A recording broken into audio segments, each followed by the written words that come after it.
Hello, NXT Instagram. Andy Shepherd here from NXT UK. Welcome. It's Thursday night. That means, of course, it's NXT UK night on the WWE Network. What a show we've got in store for you. Once again, we're going to dig deep into our archives to bring you some of the best matches in this brand's history. And tonight, ahead of that show, got a very special guest. Sorry, I've got a frog in my throat there. Very special guest with me. We've got one Xia Brookside.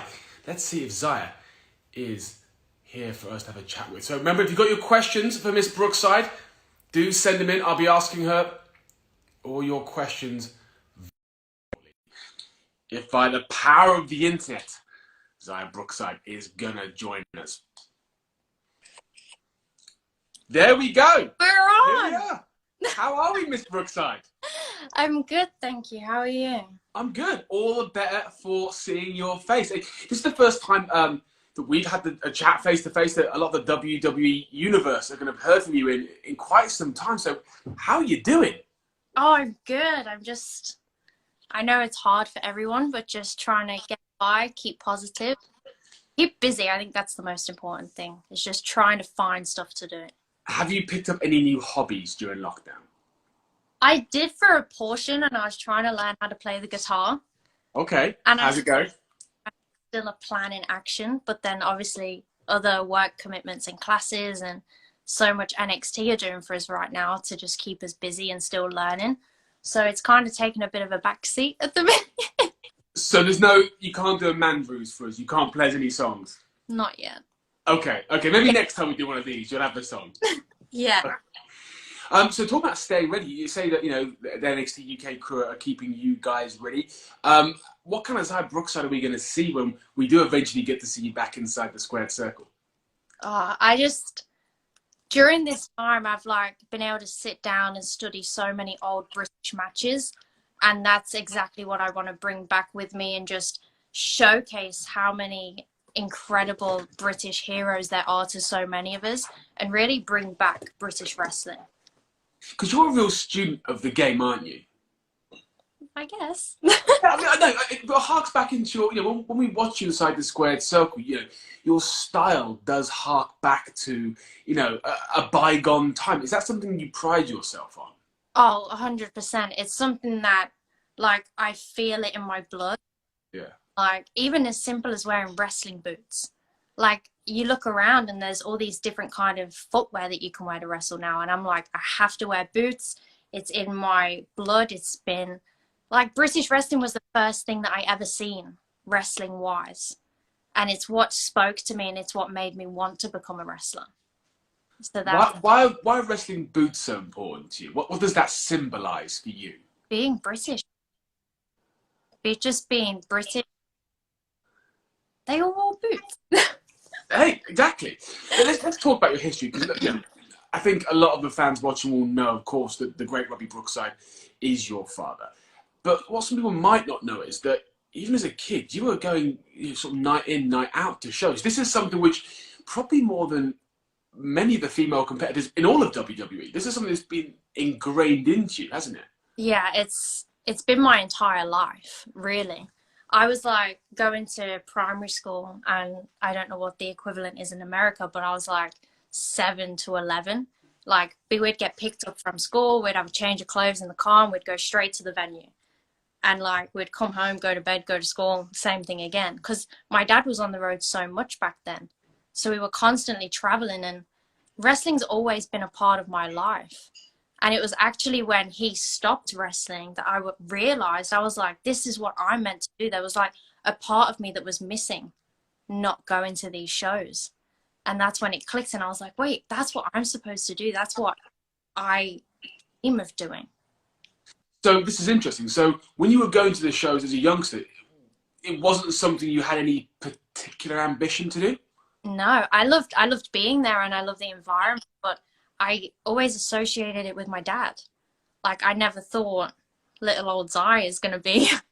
Do you think it wasn't cool? Because often, regardless, I think, of what your parents do, when you're a young kid, your parents are never cool. Oh, I mean, I got bullied for it. Really? Yeah, all through school, there's always those, Those people that are like, oh, wrestling's this, wrestling's that. And then you get the ones that are like, have you met this person? Have you met this person? And it's just, I think it's just such a bizarre lifestyle to so many people. And especially being a kid, like I understand it now. It's hard to grasp that someone's life can be that way. So I did get a lot of stick for it, but I loved it too much to care. And again, I think we've touched on this, in commentary, dude. But Robbie didn't help you, did he? You did this all by yourself. He didn't train you. Yeah, it was such a crazy journey. I remember so I started training when I was 15 and I did when I was 16. But I remember being like 13, 14 and I was like, hey, daddy, I want to be a professional wrestler. And he was like, no, you don't. Like, stop. Because all growing up, I wanted to be a vet. Like, I was taking like triple science in school and everything. Like, I was pretty academic. So he was like, no, you're going to go and do a normal job and you're going to stay at home and whatever. And I remember like I was somewhat winding him up and then it clicked to me and I was like, no, I really do want to do this. So I told him and he was like, no, no, no. And then he left for America and there was a guy called Darren Thunder Walsh who was wrestling with him and he'd known him for so many years and he took over the training school. And I went up to him and I was like, Uncle Darren, my dad said I can train. One of those situations. Honestly, he did. Honestly, just don't call him. Don't call him. He told me to tell you it's fine. Yeah. But like I found out about a year ago that Darren did call my dad and my dad was like, well, if she wants to do it, really wants to do it, I'd prefer you to train her because at least then I know she's safe. And that's how I got into it. And it was very much like two very separate roads. We didn't discuss it. He didn't help me. He didn't train me. He was always there to talk to, but it's just, we didn't want that to be our relationship. Like he's always my dad at the end of the day. So it was very two separate paths. And I think when I went to Japan the first time is when he actually like realized how much I was trying to do and wanted to do. And then that's when we started to discuss wrestling a bit more. But even to this day, like he hasn't trained me or anything like that. And we still keep it very separate. But do you seek out his guidance on things? Do you ask his opinion on things? yeah, I ask his opinion on things and he'll be like, go to your coach. I get it because I've come this far and like I've been wrestling for 5 years now and I've come this far without him in a way. So for him to now help me is kind of like going against what we believed in and like doing it on your own. Like I feel like if I go to him now, I'm like cheating. Is it sometimes frustrating because when people realise who your father is, they may go, oh well, obviously she's had a step up, a helping hand here. Does that sometimes frustrate you because you have done this all by yourself? You've almost done it the hard way. Yeah, I mean, a lot of second generation like we do try and do it on our own because that's just we don't want to be known for who our parents were, and there's such big footsteps to fill sometimes or shoes to fill, the same. But it did frustrate me, and I always explained it in a way of yes, being a second generation, a lot of doors are open for you already. However, it's a lot harder to get through those doors.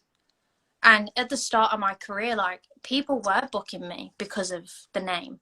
And then I'd wrestle there and then I'd never go back because I was 17 years old and I was still very new to this and I wasn't very good. But I just got booked because of my name and that did have a negative effect sometimes.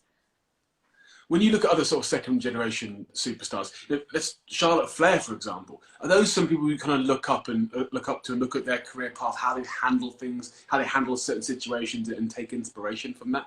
Oh yeah, definitely. There was I've seen like a lot of Charlotte's like interviews and stuff and it's so inspiring what she says about how she's done it and how far she's got. And no one can take that away from you. Like you can't get somewhere just off of a name. Like you do have to be good. You may get there initially off of a name, but then you have to fulfill that. Do you think that the expectations are almost higher? Because look, hey, Charlotte Flair now is arguably one of the greatest female superstars of all time. but she's proved it. Do you think that the pressure on her shoulders, and and the same thing can be said for someone like yourself, that there is a pressure, an expectation to perform there? Yeah, it's such extra added pressure because it's not just pressure on you, it's pressure on your heritage. And like you have a standard to live up to. Especially, I mean, look at Charlotte, her dad's Ric Flair. Those are some boots to fill. And she has shocked everyone, and she's so incredible, and she's made so many milestones for so many of us. But it's yeah, it's just it is hard, but it's worth it in the end. And the expectations are there, and you have to meet them. But if you do, no one can take that away.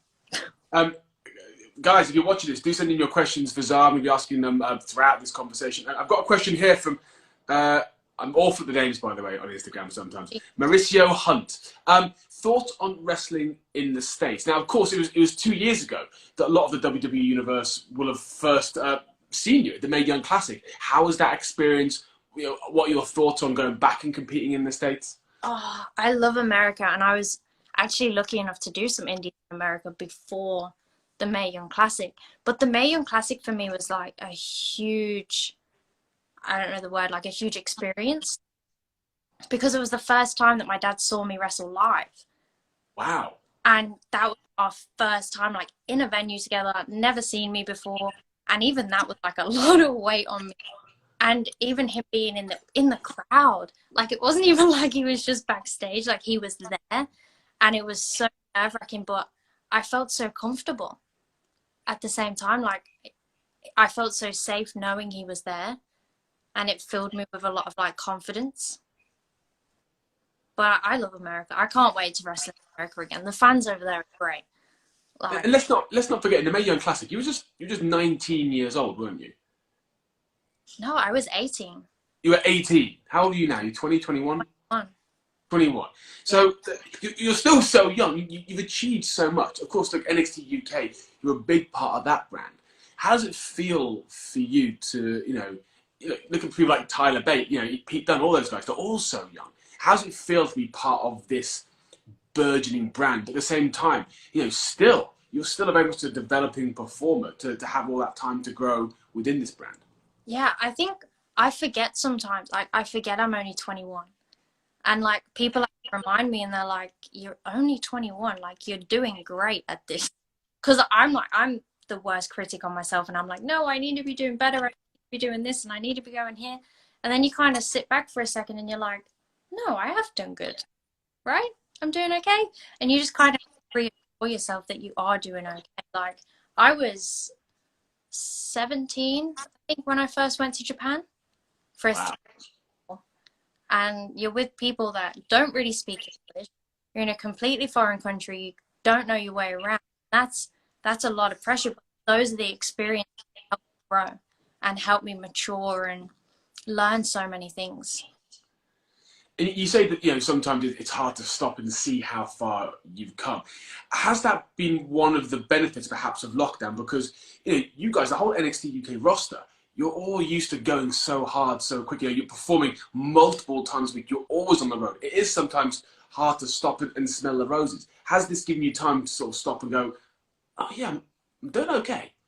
Yeah, it's given me the time to like focus on things that I want to do.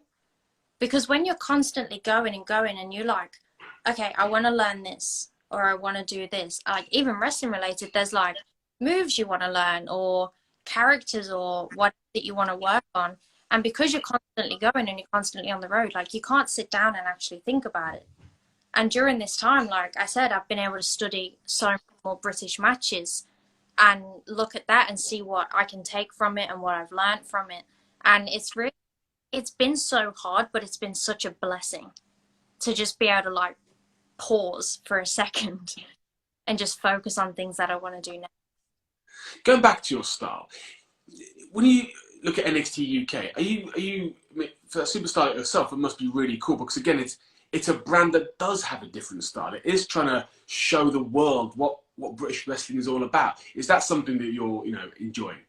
I am so grateful for that, like, for that opportunity and the fact that me at 19, because I've been signed for 2 years in August, and like I have to take a step back, and I'm like, I am so grateful for this opportunity because at 19 years of age, I'm contracted to this whole new company and brand that's showcasing what I've dreamed of my entire life.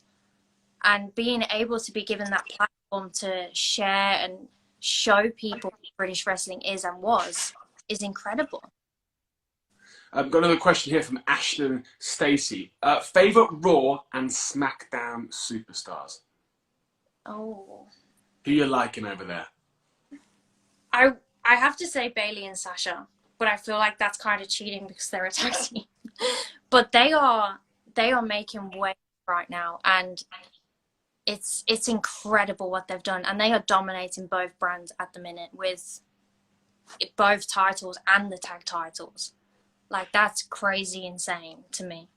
And of course, that WWE Women's Tag Team Championship is being defended across all brands.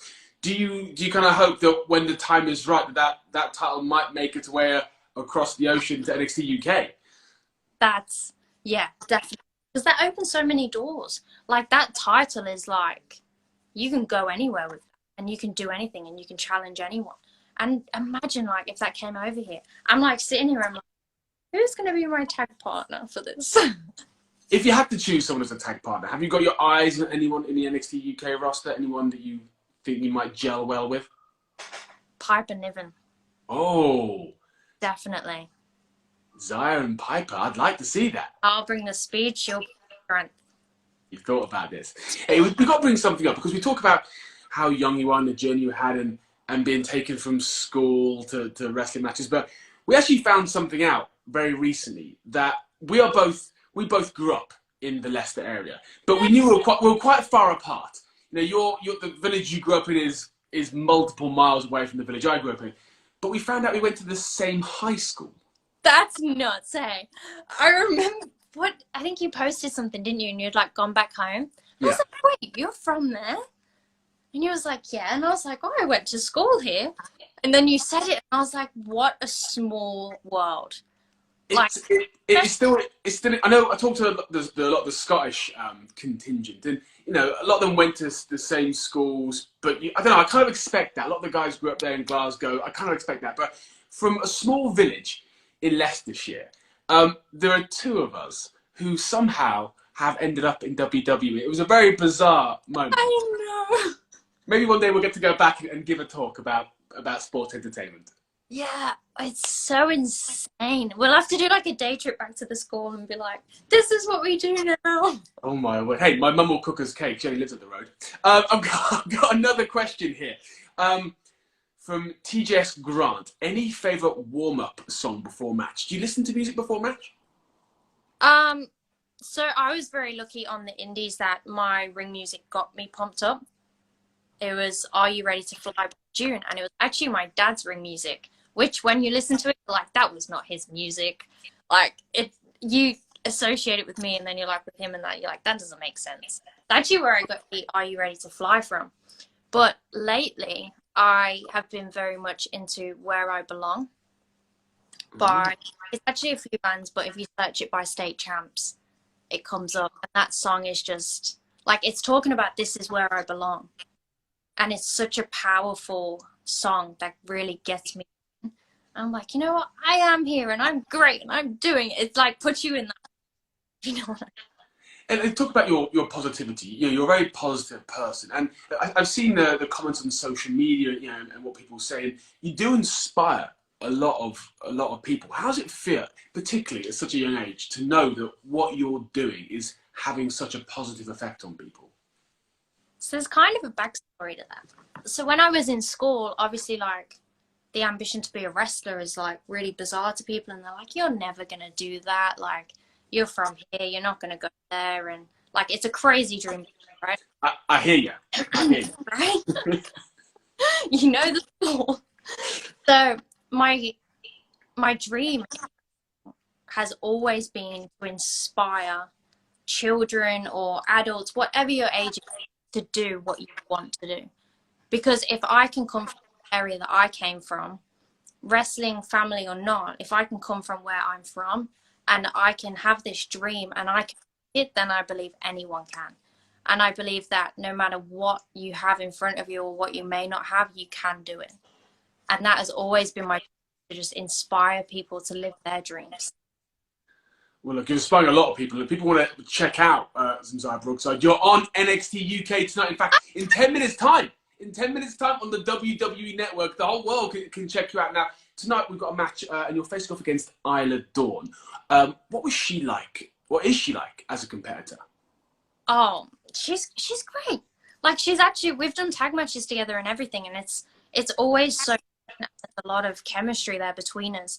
But this match tonight is actually one of my favorites in NXT UK because it was the first chance I got to showcase me, like me being the British wrestler. Because obviously when I came in, it was all like Rhea Ripley was just a huge bully when I came in. And I get it, she had her title and she had things to do. However, this match tonight is where like my heart felt so whole. I was in Liverpool, I was showcasing British wrestling, and Isla Dawn was such a great wrestler to go against in this match because she also had a lot of British wrestling influence, and I felt so lucky to be a part of that. You can check that match out tonight on NXT UK. Now, of course, you know we're all itching to get you and the rest of the NXT UK roster back inside the squared circle. What kind of Zia Brookside are we going to see when you get back in there? Fresh. Positivity. Everything that comes to mind. Like, I wanna show all of you that this pandemic and everything bad that's happened has happened for a reason. And we are all gonna come back stronger and better than ever. We are gonna show you exactly what we've been up to. We're gonna show you all these new things. And I'm gonna come back British, bubbly and fun. I can't wait. Hey, we've got a few moments left, so I've got time for one more fan question for you. One from Only Legit.